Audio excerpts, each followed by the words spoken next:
ఈ కార్యక్రమానికి ముఖ్య అతిథులు ఎవరి కోసం మనం ఆతృతతో ఎదురు చూస్తున్నామో రాయలసీమ భవిష్యత్తుకు ఉజ్వలమైన పునాదులేస్తూ ఈ రాయలసీమను రాష్ట్రంలోనే అభివృద్ధికి అగ్రగామిగా నిలబోయే విధంగా కృషి చేస్తున్న మన ముఖ్యమంత్రి వర్యులు నిజాయితీకి నిలువెత్తు రూపం, నిబద్ధతకు 6 అడుగుల సంతకం, 4 దశాబ్దాల రాజకీయ చాణుక్యం, ఎల్లలెరగని అభిమాన గణం, ఉత్తరాది తారలైన దక్షిణాది నేతలైన ఎవరైనా ఆయన దార్శనికానికి ఫిదా అవ్వాల్సిందే. అట్లాంటి నాయకుడు మనకు నాయకుడిగా ఉండడం మనం చేసుకున్న అదృష్టంగా మీ అందరికీ తెలియజేస్తూ పూజ్యులు నారా చంద్రబాబు నాయుడు గారిని మనల్ని ఉద్దేశించి మాట్లాడాల్సిందిగా విజ్ఞప్తి చేస్తా ఉన్నాం.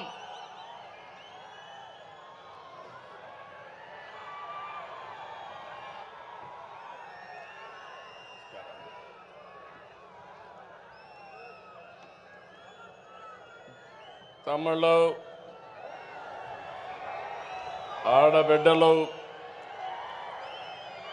జై తెలుగుదేశం.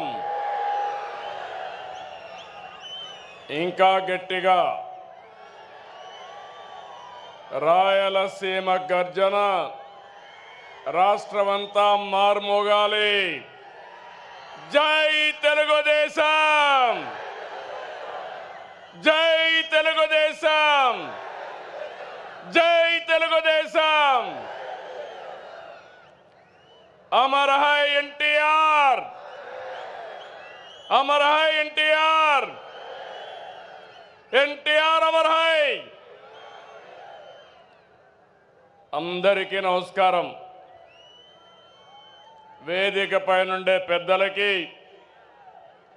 నా ముందర చూస్తే సముద్రం నెల్లూరు పక్కనుందనుకుంటే జన సముద్రంతో ఈరోజు కడప నిండిపోయింది. ఎక్కడ చూసినా మా తమ్ముళ్ళు, మా ఆడబిడ్డలే. ఎన్నోసార్లు కడపకు వచ్చాను, కానీ ఈరోజు మీ ఉత్సాహం చూస్తూ ఉంటే, మీ అభిమానం చూస్తూ ఉంటే నాకు ఒక ధైర్యం వచ్చింది. కొండనైనా ఢీ కొట్టి మీకు న్యాయం చేస్తానని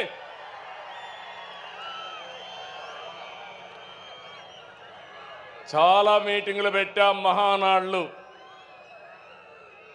ఈరోజు మహానాడు కడపలో చూస్తున్నా. అందరూ అనుకున్నారు కడపలో మహానాడా అని. నాకు నమ్మకం ఉంది. కడప తెలుగుదేశం పార్టీ అడ్డా, అది నిరూపించడానికే ఇక్కడ పెట్టాం. అవునా కాదా తమ్ముళ్ళు మిమ్మల్ని అడుగుతున్నా? అవును అంటే గట్టిగా చెప్పండి, చప్పట్లు కొట్టండి, హర్షాన్ని తెలియజేయండి. 2 చేతులు పైకెత్తి ఆమోదాన్ని తెలియజేయమని కోరుతున్నా. ఒక్కోసారి జీవితాల్లో కొన్ని సంఘటనలు జరుగుతాయి.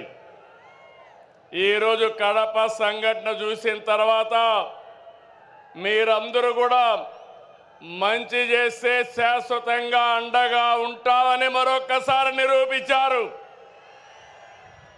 2 రోజుల మహానాడు జాతర. నేను చాలా మహానాడులు చూశాను.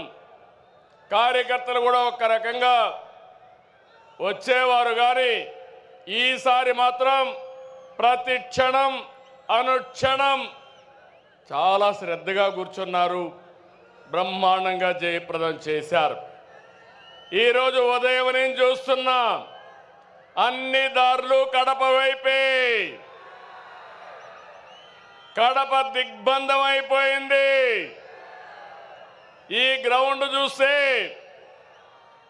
తెల్లవారితోనే ఫుల్ అయిపోయింది. ఈరోజు ఎప్పుడు కూడా మన మీటింగులు టైం కంటే ఒక అర్ధ గంట ఆలస్యంగా జరిగేది, కానీ ఈసారి మాత్రం టైం కంటే 3 గంటల ముందే మన మీటింగ్ ప్రారంభమైంది. ఏం తమ్ముళ్ళు, మీ రుణం తీర్చుకోవాలి. కూటమి ప్రభుత్వం ఏర్పడ్డాక మొదటి మహానాడు దేవుని కడపలో జరిగింది. రెస్పాన్స్ అదిరింది, సూపర్ హిట్ అయింది. ఇక్కడ ఒక విషయం మీకు చెప్పాలి. గత ఏడాది 2వ తేదీ ప్రజాగళం ఎన్నికల సభలో కడపకొచ్చాను. ఆ రోజు ఒక మాట చెప్పాను, కడప రాజకీయం మారుతోంది, కడప గడపలో మార్పు స్పష్టంగా కనిపిస్తుందని ఆ రోజు చెప్పాను. అది మీరు చూస్తే అహంకారంతో విర్రవీగే వారికి ఎన్నికల్లో కడప జిల్లా ప్రజలు అద్భుత చైతన్యంతో తీర్పు చెప్పారు.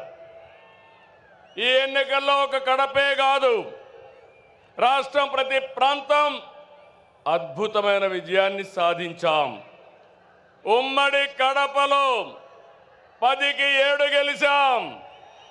తమ్ముళ్ళు, ఇప్పుడు నుంచి కష్టపడితే 2029లో 10కి 10 సిద్ధమా అని అడుగుతున్నా మిమ్మల్ని. సిద్ధమా తమ్ముళ్ళు అని అడుగుతున్నా, ఆడబిడ్డలు సిద్ధమా అని అడుగుతున్నా.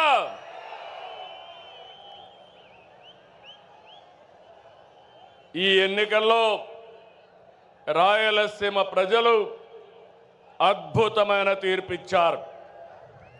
52 సీట్లకి 45 సీట్లు కూటమిని గెలిపించారు. ఇందులో టీడీపీ 40 దాకా గెలిపించారు. వైసీపీకి రాయలసీమలో 7 సీట్లు వస్తే తెలుగుదేశం కూటమికి ఒక్క ఉమ్మడి కడప జిల్లాలో 7 సీట్లు గెలిపించారు. ప్రజా తీర్పు మళ్ళీ మనకు ఒక బాధ్యత గుర్తు చేసింది. కానీ ఈ తీర్పును మనం అర్థం చేసుకున్నాం. ఓడిపోయిన పార్టీ ఇప్పటికీ అర్థం చేసుకోలేదు, అర్థం చేసుకోదు కూడా. అధికారం కోసం పుట్టిన పార్టీ కాదు తెలుగుదేశం పార్టీ. ప్రజల జీవితాల్లో మార్చడానికి, మార్పు తేవడానికి పుట్టిన పార్టీ తెలుగుదేశం పార్టీ. అవునా కాదా అని మిమ్మల్ని అడుగుతున్నా. అవునంటే గట్టిగా చెప్పండి, చప్పట్లు కొట్టి. నా సుదీర్ఘమైన రాజకీయ జీవితంలో నేను చూశాను, ఎప్పుడు కూడా ప్రజలంతా కూడా అభివృద్ధిని, సంక్షేమాన్ని కోరుకుంటారు. ఇంకో పక్క పార్టీ ఎలా ఉండాలో, పాలన ఎలా ఉండాలో చెప్పడంలో తెలుగుదేశం పార్టీ ప్రస్థానం ఒక కేస్ స్టడీ. పాలకులు ఎలా ఉండకూడదు, పార్టీ ఎలా నలపకూడదు ప్రపంచంలోనే ఒక కేస్ స్టడీ వైఎస్ఆర్ పార్టీ అని చెప్పి కూడా నేను మీకు తెలియజేస్తున్నా. తెలుగుదేశం పార్టీ ప్రజా ఉద్యమాలు, పోరాటాలు, ఎన్నికలు, గెలుపులు కొత్త కాదని చెప్పి నేను మీకు తెలియజేస్తున్నా. గత ప్రభుత్వంలో 5 సంవత్సరాలు మనం పోరాటాలు చేశాం.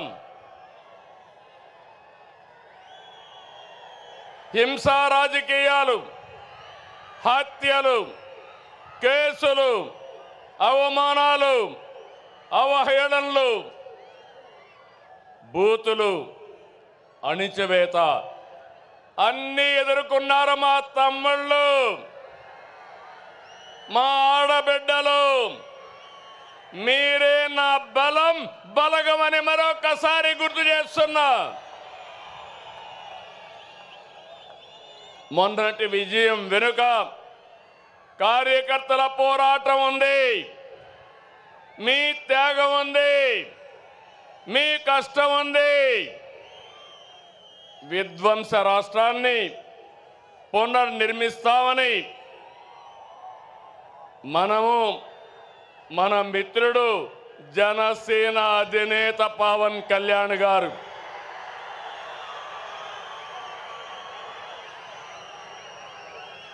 అదే మరిగా నరేంద్ర మోడీ గారి నాయకత్వంలో ఉన్న